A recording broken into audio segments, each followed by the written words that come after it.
balita nationwide sa tanghali. Kada balita nationwide. Kabrigada, sona ni Pangulong Marcos Jr. posibleng tumagal ng higit isang oras. Live mula dyan sa Malacanang, Brigada Maricar Sargan, ibrigada mo! Brigada Live Report.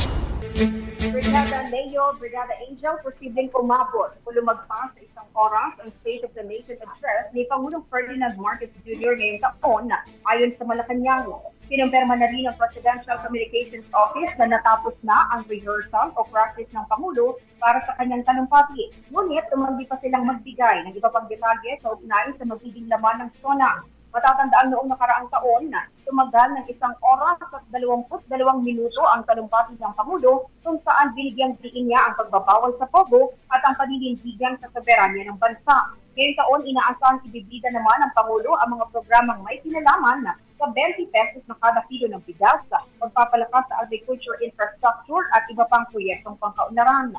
Inaasahan din na mababanggit ang mga malalaking transport infrastructure na kasalukuyang ginagawa at posibleng magsimula ng partial operation sa ilalim ng kanyang termino, gaya ng MRT-7, Metro Manila Subway at ang pinalawak na paliparan at mga pantalan sa iba't ibang bahagi ng bansa. Posible rin talakay ng Pangulo ang pinalawak na Clean Health Benefit Package at iba pang serbisyong panlipunan na ilinisod ng administrasyon kamakailan. Samantala, Brigada Angel and Brigada Leo, hindi pa tiyak kung ano ang sasakyan ng Pangulo mamaya dahil ang sabi ng palasyo, depende raw ito sa advice ng kanyang pilote.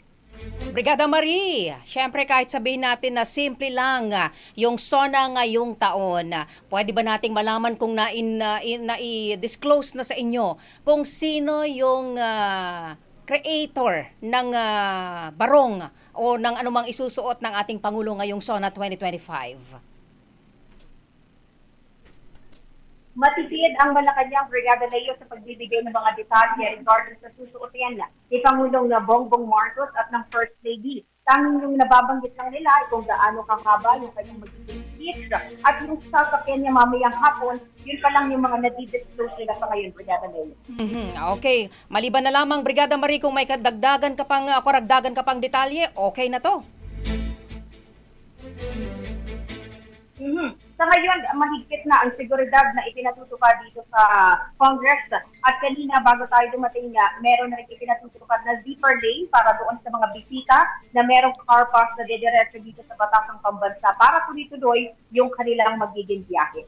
Yan muna ang latest update mula dito sa Kamara. In the heart of changing lives, ako si Brigada Maricar Sargan ng 105.1 Brigada News sa Manila, the Music and News.